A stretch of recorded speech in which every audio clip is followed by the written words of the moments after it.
बिस्मिल्लाहिर्रहमानिर्रहीम। मैं यासिर जंजुआ और आप देख रहे हैं ट्रेंड्स ऑफ पाकिस्तान। आसमा अकबर हमारे साथ हैं।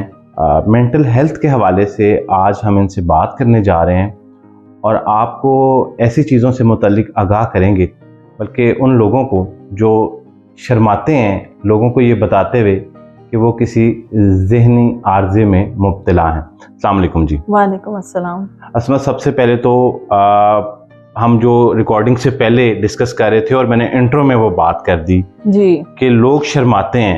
आप क्योंकि प्रैक्टिस करती हैं तो वाकई लोग शर्माते हैं बताते हुए? बहुत, यही सबसे बड़ा मसला ही हमारी सोसाइटी का इस वक्त ये है कि लोग शर्माते क्या, मतलब बात ही नहीं करते हैं वो।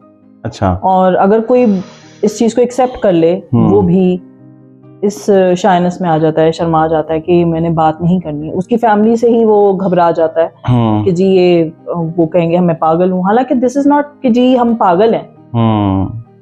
कोई बहुत ज़्यादा कोई मसला है तो रिहैब तक बेचारे चले जाते हैं, इसी चीज़ को लेकर चलते जाते हैं और रिहैब तक चले जाते हैं, लेकिन किसी से बात नहीं करते हैं। पहले किसी एक शख्स को पता कैसे चलेगा कि मैं किसी जहनी मर्ज में हूँ, मेरी जहनी सेहत ठीक नहीं है? बिल्कुल, ये उसको कैसे पता चलेगा? लोग तो समझते हैं कि ये रूटीन में बस कुछ सर का दर्द हो रहा है। नहीं, सर दर्द तो खैर एक बहुत ही नॉर्मल चीज़ भी हो गई है, लेकिन जो आप कह रहे हैं ना मेंटल स्ट्रेस या मेंटल डिसऑर्डर का कैसे पता चलेगा? मेंटल डिसऑर्डर तो हर चीज में है। अगर आपको एंगर आ रहा है, किसी भी इंसान को किसी जरा सी भी बात पे एंगर आ रहा है, तो this is not good sign. हाँ, ये गलत है कि आपको हर छोटी सी चीज पे गुस्सा आ रहा है। इस पे आपको एड्रेस करना चाहिए, इसको आपको बात करनी चाहिए कि ये क्यों आ रहा है। फिर आपको फियर आ जाता है किसी भी बात पे, छोटी सी बात है और आपको फियर आ रहा है, तो ये भी मेंटल डिसऑर्डर है।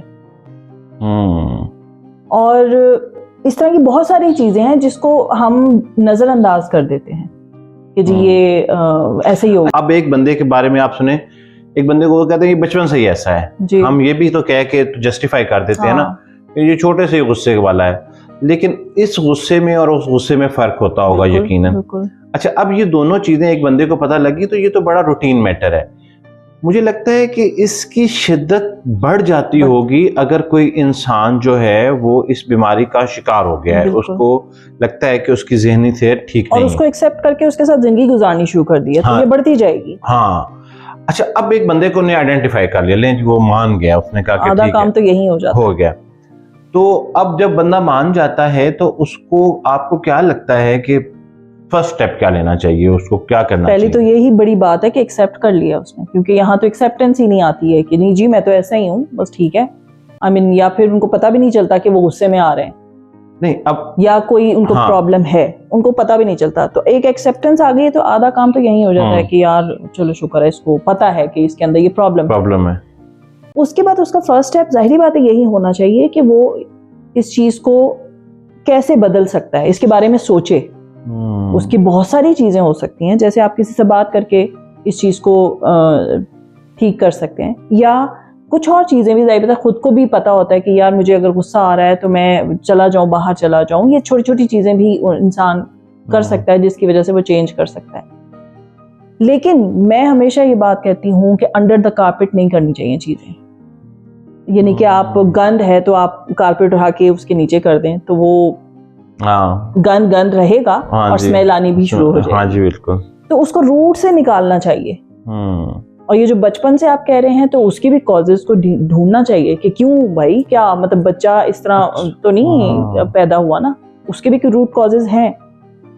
जो उसको एंगर आ रहा है या उसको जिद्दी है वो, या वो कोई भी उस प्रॉब्लम है, तो वो बच्चा भी किसी वजह से है, कोई इंसिडेंट होगा वो कैरी करके ला रहा होगा। हाँ जी, बिल्कुल। हाँ, तो अच्छा, अब जैसे आपने कहा कि एक बंदा अगर मान जाए कि मुझे ये डिसऑर्डर है तो ये भी बड़ी अचीवमेंट है उसके लिए। बिल्कुल।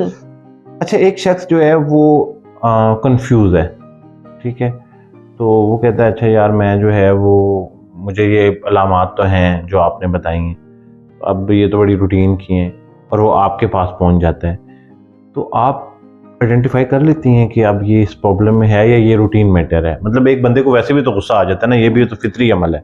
नहीं, वो जो कभी कभी गुस्सा आ जाता है दैट इज नॉर्मल। वाकई में कोई बहुत ही बड़ा इंसिडेंट हो गया तो चलो, लेकिन आपको एक कंटिन्यूसली चीज आई जा रही है रिपीट हुए जा रही है। सुबह उठे हैं तो बस टाइम देखे, हाँ जी, मैं लेट क्यों उठाऊं, बिल्कुल, वो हर छोटी सी चीज नाश्ता क्यों लेट बन गया है, फिर बच्चों से लड़ाई, और एंगर भी ऐसा फिर कि जो दूसरे को नुकसान पहुंचाना शुरू कर दिया, वो तो और खतरनाक। वैसे तो अपने आप को भी नुकसान जाहिर बात है पहुंचा रहे थे, तो वो भी गलत है। आप अच्छा, आपके पास केसेस तो आते होंगे मल्टीपल, ऐसे लोग होते हैं कि जो गुस्से में इस हद तक चले जाते हैं कि किसी दूसरे को मारना शुरू कर देते हैं? बिल्कुल, बहुत ज्यादा ऐसा अपने आप को भी तकलीफ देते हैं, अपने आप को भी नुकसान देते हैं, दूसरों को भी देते हैं। गुस्से में इंसान बहुत कुछ ऐसा कर जाता है जो उसे पता भी नहीं चलता।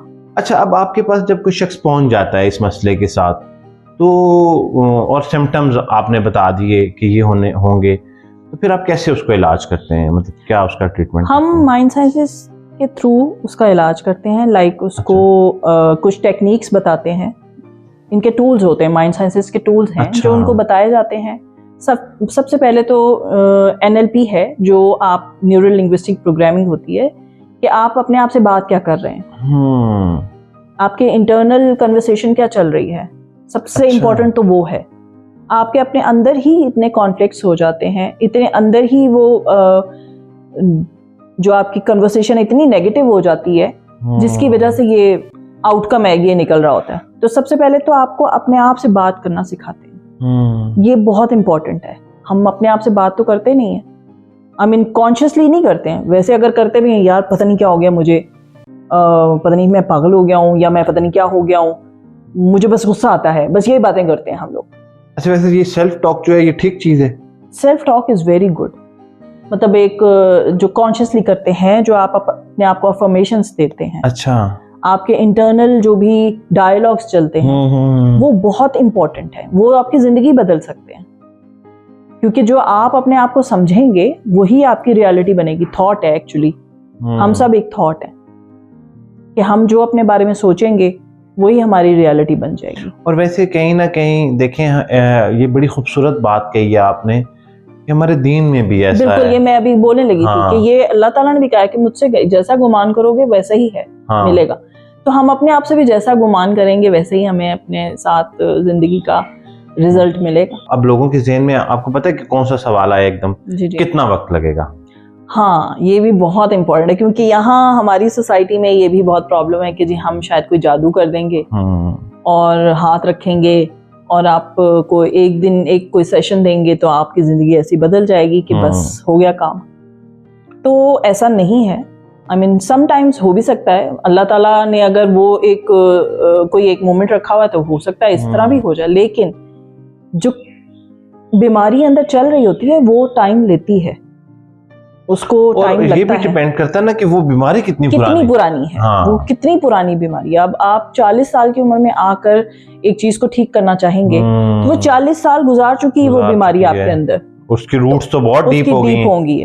तो उसको भी निकालने में थोड़ा टाइम लगता है कि आप तो जो लोग जो है वो ये प्रोग्राम देख रहे हैं और अस्मा की बातें सुन रहे हैं, वो ये जान लें कि अगर आप इस बीमारी में नए मुब्तला हुए हैं तो फौरन जो है इसका इलाज करवा लें।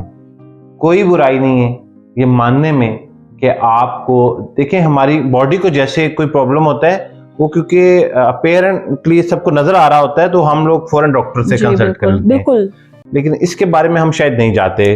तो ये जो शर्माते हैं लोग, उनके लिए प्लीज एक बड़ा पैगाम मैं वही बात करना चाहूंगी कि सबसे पहले तो अपनी रिस्पॉन्सिबिलिटी उठा लें। अल्लाह ताला ने भी इंसान को सबसे पहले हज़रत आदम को एक दुआ बताई थी, रब्बना ज़लमना अनफुसना व इन लम तग़फिरना व तरहमना लनकूनना मिनल खासिरीन, कि अपनी नफ्स की वजह से मैं इस तकलीफ में आया हूँ। हज़रत आदम ने यही कन्फेस किया था। तो अल्लाह ने सबसे पहले इंसान को यही सिखा दिया था कि तुमने कहीं इधर उधर ब्लेम नहीं करना है कि अल्लाह ताला ने कर दिया है, शैतान ने कर दिया है, ये इस खातून ने कर दिया है या उस बंदे ने कर दिया है। टेक योर रिस्पॉन्सिबिलिटी कि ये जिस भी हालत में मैं हूँ मैं अपनी वजह से हूँ। तो ये जब अल्लाह ने सबसे पहले इंसान को ये चीज़ सिखा दी है तो हम इस चीज़ को डिनाई नहीं करें कि हम जिस हालत में हैं हम अपनी वजह से। सो टेक योर रिस्पॉन्सिबिलिटी कि हम एक्सेप्ट करते हैं कि हम अपनी ही वजह से, हम इतने वीक क्यों हैं, हम इतने जाहिल क्यों हैं, हम इतने बुरे क्यों हैं, मगरूर क्यों हैं, या हम इतने लापरवाह क्यों हैं। बहुत सारी रीजंस हो सकती है ना जिसकी वजह से हम इस हालत में पहुंच गए हैं। तो हमें वो एक्सेप्ट करना चाहिए और उसको चेंज करना चाहिए, फिर अपने आप से अहद करें कि हम चेंज होंगे इंशाल्लाह। अच्छा, अब लास्ट में ये बता दें कि इसके साथ जो आपके पास टेक्निक्स हैं उनके साथ कोई मेडिसिन भी कंटिन्यू होती हैं या नहीं, मैं मेडिसिन तो नहीं देती हूँ। वैसे पैरेलल कोई ले रहा है तो अल्लाह करे इंशाल्लाह वो अगर हमारी टेक्निक्स के साथ वो लेता भी रहेगा तो इंशाल्लाह वो खत्म भी हो सकता है। मैं उस केस की बात कर रहा हूँ कि एक बंदा ऑलरेडी मेडिसिन के ऊपर है जी, तो उसके साथ वो फौरन नहीं छोड़नी चाहिए, क्योंकि विड्रॉल इफेक्ट्स आ जाते हैं वो ब्रेन में, क्योंकि केमिकल्स को वो कर चुकी हुई होती है अपना काम। तो वो हम फौरन नहीं छुड़वा सकते। तो आपने सुना कि क्या साइन एंड सिम्टम्स हैं किसी शख्स की मेंटल इलनेस के बारे में, बल्कि उसके ऊपर अस्मा ने बड़े क्लियरली बताया है कि आप लोग बगैर किसी शाइनेस के, शर्माए बगैर आप जो है वो रुजू करें। ये स्क्रीन पे आपको एक नंबर नज़र आ रहा है, ये अस्मा अकबर का नंबर है। आप इस नंबर पे इनसे रब्ता करके अगर आप कंसल्टेंसी लेना चाहते हैं, आप अपना इलाज करवाना चाहते हैं और आपको लगता है कि जो मौजू हमने आज डिस्कस किया है उसमें से कुछ चीज़ें आप में मौजूद हैं, तो आप इस नंबर पे रब्ता करके इनसे बात कर सकते हैं। अस्मा, आपका बहुत शुक्रिया।